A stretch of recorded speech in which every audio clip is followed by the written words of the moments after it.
Локалните избори завршија. Некои од новоизбраните градоначалници беа пречекани со торта, ордевер и црвен тепих, некои со стисок на раката и насмевка.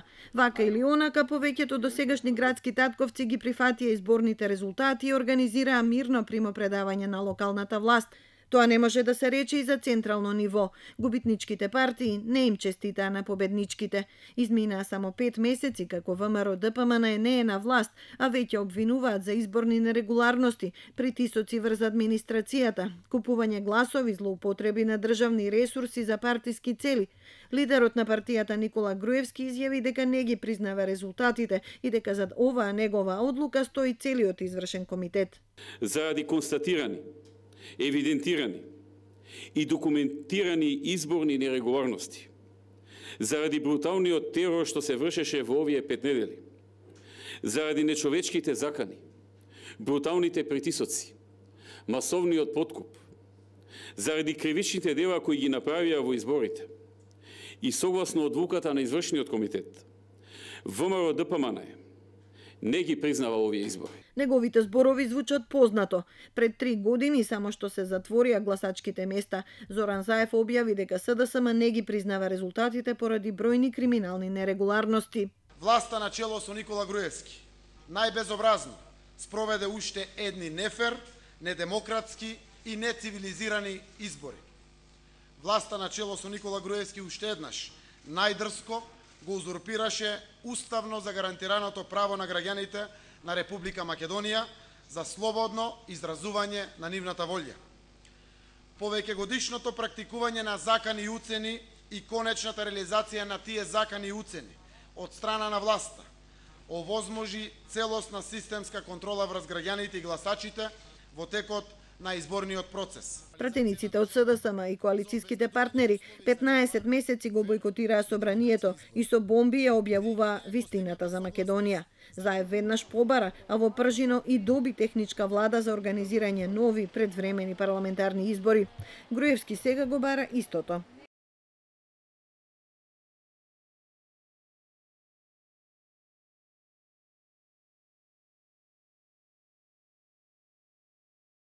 Бараме. Прво, организирање на предвремени парламентарни избори согласно пржинскиот модел.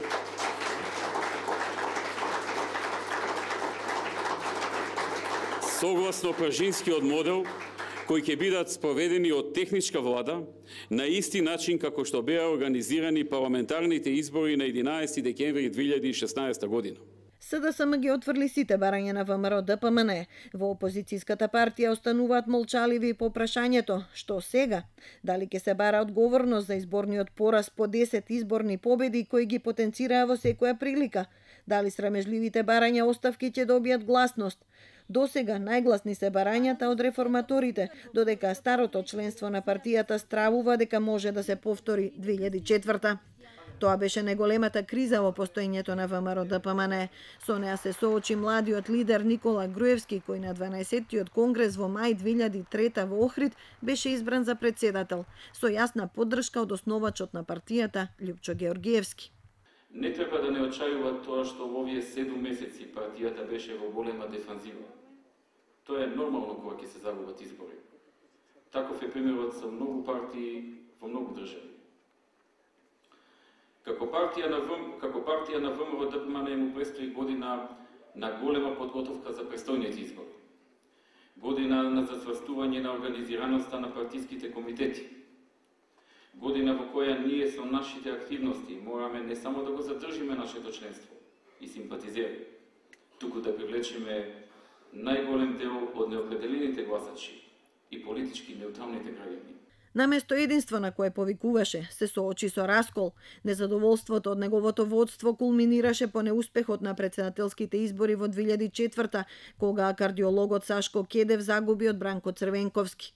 Голем дел од членството и стотици приврзаници на Љупчо Георгиевски се собраа во скопскиот хотел Панорама. Некои од нив, велат очевидци, вооружени и нервозни, бараа да прекине седницата на Централниот комитет и Груевски да си поднесе оставка. Иако пратеничката група се раздели на 2 дела, а во ВМРО Народна отидоа повеќе од половината, Груевски успеа да добие втора шанса. добро ја искористи на изборите во 2006 со силна парламентарна победа. Следуваше деценија на изборни успеси, различно скроени владини коалиции и речиси комплетна локална власт. Груевски ги врати во партиското јадро сите незадоволници и внатрешни противници, поставувајќи ги за амбасадори, министри, директори, советници, а партиите со предзнак од ВМРО ги стопи во ДПМНЕ. Му се вратија Доста Димовска, Маријан Ѓорчев, Борис Мејковски, Љупчо Балковски, Борис Стојменов, Жарко Караџовски, па дури и Љупчо Георгиевски омекна. Втората голема криза почна во 2015-та. Бомбите на СДСМ имаат цел да го засрамат Груевски и да го разоткријат начинот на кој владеел во последните неколку години. Со пржинските преговори успеа да остане релевантен политички фактор и да управува не само со партијата, па и со владата, без оглед што се повлече од премиерската функција. Ако изборите од декември 2016 покажаа избалансиран сооднос на политичките сили, што подразбира надолен тренд за ВМРО ДПМН, последните локални избори даваат сосема поинаква слика и го зголемуваат бројот на незадоволните. Иако во партијата не говорат јавно за евентуално закажување конгрес за избор на нов председател, во јавноста одамна циркулираат неколку имиња за можен наследник на Груевски. Во тесниот круг влегуваат Антонио Милошовски, Христијан Мицковски, Никола Поповски, Никола Тодоров, Владко Ѓорчев. Сите блиски соработници на лидерот, како и реформираниот извршен комитет.